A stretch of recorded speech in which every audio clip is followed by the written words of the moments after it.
The FDIC further updates its rules to allow banks to go all in on crypto. This is a big update coming from the federal government, and a state-owned bank in France is about to put millions of dollars into the crypto market. This is really big, and Grayscale has filed for an AVAX ETF with Nasdaq. And is the pain almost over as global M2 continues to rise and Bitcoin is seemingly pulling back again? Is the pain almost over? Will we see a bounce come in April? I want to share some data with you. Let's get into it. Hey everybody, welcome into the Thinking Crypto podcast, your home for cryptocurrency news and interviews. I'm your host, Tony Edward. On your way in, please hit that subscribe button as well as the thumbs up button and leave a comment below. If you're listening on a podcast platform such as Spotify or Apple, please leave a 5-star rating and review. Folks, we continue to be in that boring sideways consolidation pain zone, and everyone is waiting to see what Bitcoin's going to do next. Bitcoin right now trading at $84,376. So we went back down a bit, although we are still seeing some higher highs and higher lows. But as I've been telling you guys, that I want to be patient and cautiously optimistic that despite the rally we saw, that could have easily been a dead cat bounce and Bitcoin could go back down and retest the lows before finding a true breakout. So this is where we want to monitor the data and the charts closely. And I know it's painful. I see the sentiment out there. I see people getting bored, frustrated. There's a bit of fear, right? There's still the narrative out there of tariffs. Trump today said he's going to put tariffs on pharmaceutical items and so forth. But we know that this is just short term, guys. This is not some long term thing, and we have to go through the volatility. These things do happen in bear markets. Now, I do have to say that the tariff situation is extending this correction zone a bit longer than anticipated, but the overall metrics and signals still show we are in a bull market. So not only is Bitcoin and altcoins struggling, the stock market is as well. So please understand the full landscape.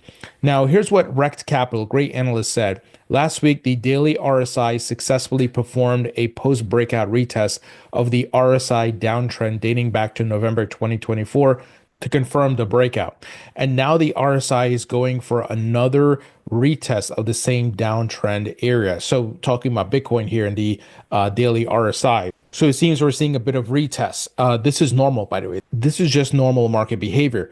It's just the macro, I think, is setting people a bit back and getting them a bit worried. Once again, the tariff stuff.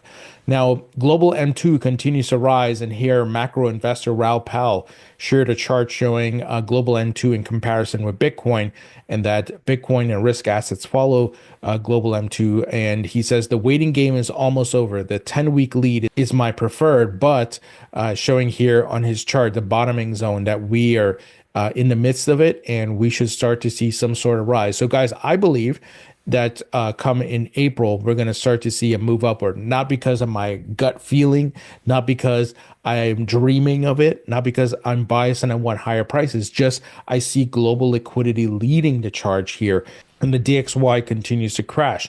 So you have all these different factors lining up that are showing or are leading indicators of what's to come for risk assets like Bitcoin, like the stock market, and much more. So as always, be patient and have a macro view. Now, guys, look at this news. This is massive and incredibly bullish because we are seeing the global adoption of crypto continue. French state bank Bpifrance plans a 25 million crypto fund to invest directly in digital assets and support French companies. Guys, a state-owned bank. And things like this is happening globally. This technology is here to stay, and the world governments, they know this. They're all on the same page. It's why they meet at Davos every year, at the beginning of every year. They know the deal, right? And just the regular average Joe and Jane are not paying attention and don't understand what's happening. And they sometimes get distracted by television and politics and all these things, and they don't take the time to study and pay and watch the moves. Forget about what people are saying, but watch what's actually happening. And many are going to miss the boat. And unfortunately, they come into the dumb money crowd, right? And many will miss the opportunity. Even if they don't invest, they'll just miss the opportunity. These are once in generation opportunities to get into a technology and asset class like this, which has less of a barrier than the previous tech classes. So It's amazing what's happening. Let me give you some details on this news. So the 25 million euro equates to $27 million. So Bpifrance described the initiative as pioneering among sovereign wealth funds on a global scale, supported by the Ministry of Economy and Finance, according to the translation of the statement from the bank on Tuesday. Bpifrance will directly invest in new blockchain-linked business models with a strong French presence, including decentralized finance, decentralized physical infrastructure, that's DePIN, tokenization, staking and restaking, layer 1, layer 2, and layer 3 chains, artificial intelligence and identity verification, receiving tokens rather than equity. My God, guys, do you see what the hell is happening here? They're going to hold tokens. This is a state-owned bank, and they're putting $27 million, and obviously 25 million euro. It's incredible. And other jurisdictions and countries are going to do this, guys. They know this is the future. This is going to create jobs. This is the next layer on the internet. If you want to break it down just to the simplest layman's terms, with the rise of the internet, it improved the way we communicate, transact with each other, and much more. I don't have to tell you how the internet works and how we all use it now, and we all carry it around in our pockets with our smartphone.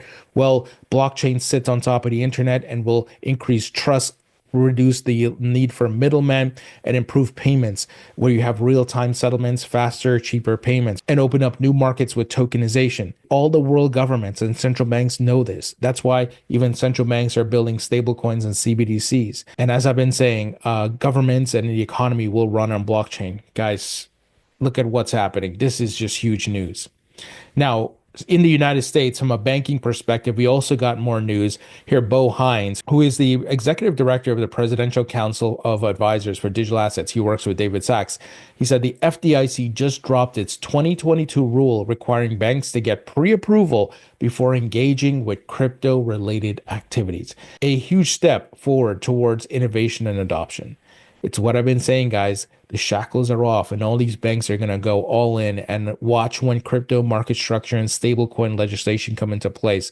They're going to be launching tons of services. This is massive. And by the way, guys, I will be interviewing Bo Hines next week in person at my in-person studio in New York City in the financial district. So you got to make sure you're subscribed. This is going to be a big interview, and we're going to go into all of these things. Remember, he's the executive director, a part of this advisory group for the president on crypto. Of course, I'm going to ask him a ton of questions about David Sachs and Donald Trump, because they've all been working together. It's pretty amazing.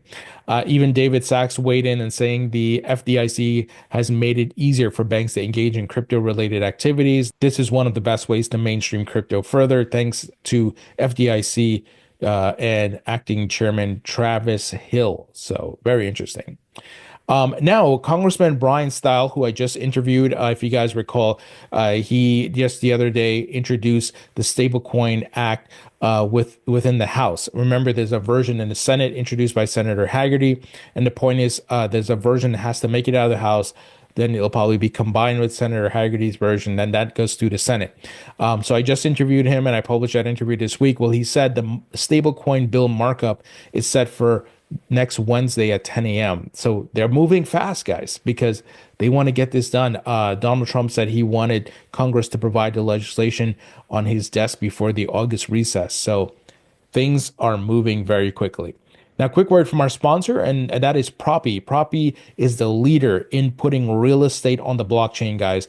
I'm invested in Propi as far as the token, the Pro token, because in 2018, I saw this company and I saw what they were doing in trying to disrupt the real estate market with blockchain and tokenization and much more.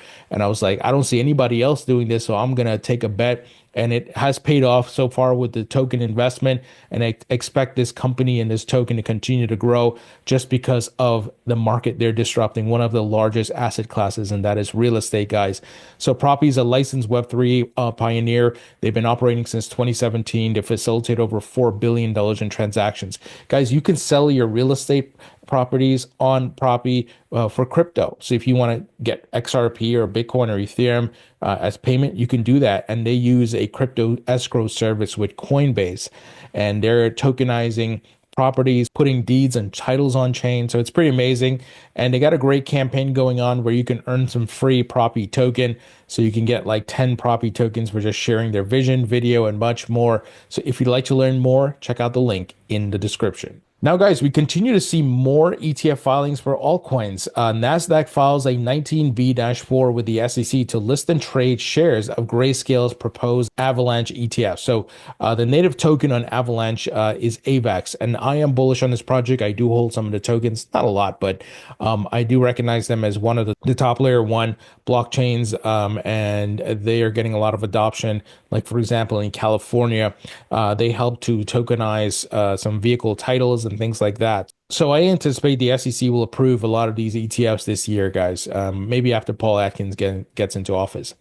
Now, this is interesting. President Trump is pardoning a lot of people, even outside of crypto, but in crypto, he pardoned BitMex co-founders Arthur Hayes, Benjamin Dello, and Samuel Reed, who had pled guilty to federal charges, including money laundering and violating the Bank Secrecy Act. Now, this is kind of along the lines of what happened with Binance and CZ back in the day when no one was paying attention. Well, it was the wild, wild west days of crypto. BitMEX, Binance, and so forth, they didn't do a great job at KYC. So that's where they got hit big time. But they're not in jail or anything like that. It's like with CZ, he went away for a little bit and then he's out, pay your fine, and it's over, right? Arthur Hayes, I'm actually going to be interviewing him in April to talk about the markets and much more. So I'll ask him about this pardon, but interesting that this is happening. Now, there's some other controversial pardons that Trump is doing outside of crypto, but this is a crypto podcast, so we're not going to talk about those. But just a FYI, it's a little bit tricky right now, but it is what it is. Now, there's reports that Hawk Tuah girl, who we know she launched a meme coin, her name is Haley Welch. She said that the SEC closed its investigation into her crypto meme coin, which had crashed 95% hours after launch. She says they will not pursue any charges or monetary sanctions. Now, we saw the SEC come out recently and said meme coins are not securities. However, while this may not fall under the jurisdiction of the SEC, other law enforcement agencies may pursue stuff here, because if there are people setting up rug pulls, we need to make sure that people are protected. But I believe in the free market. I believe in people being able to invest in these things that they want, even though I think it's very dumb for them to go do these things. It's straight up gambling. However, these guys set up the stuff where the house is definitely rigged against you, where, they could rug you within an hour of launch. So we need to make sure there's some guardrails here. But I'm not saying we should ban meme coins, because I do believe in the free market, but I do believe we need to make sure law enforcement agencies are tracking bad actors who are just setting up rug pulls. But looks like nothing's going to happen to her from the SEC. Now, more crime news.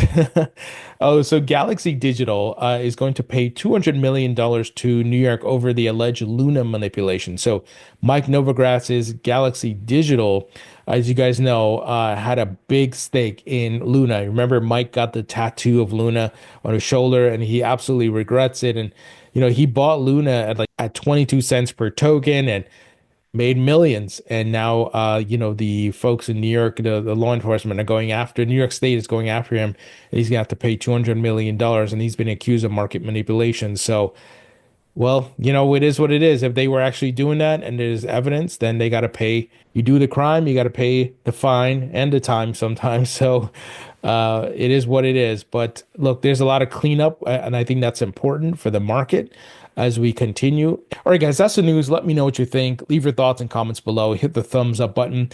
A great way you can support me in the podcast is by subscribing to my free email newsletter. It's 100% free. Check out the link in the description. Check out my book on Amazon. It's available in paperback and digital. And also check out my new course at mycryptocourse.com, a comprehensive course that teaches you every aspect of crypto. Expand your knowledge. Knowledge is power. And what makes this course unique and different from any other course out there, it features expert commentary. You're going to hear from founders, CEOs, and institutional investors. You pay a one-time fee, get lifetime access, go at your own pace, sure to log in with your friends and family if you want. And you can check out the full curriculum on the site. So go to mycryptocourse.com. Link will be in the description. Thank you guys for watching and listening. I appreciate you all, and I'll talk to you all later.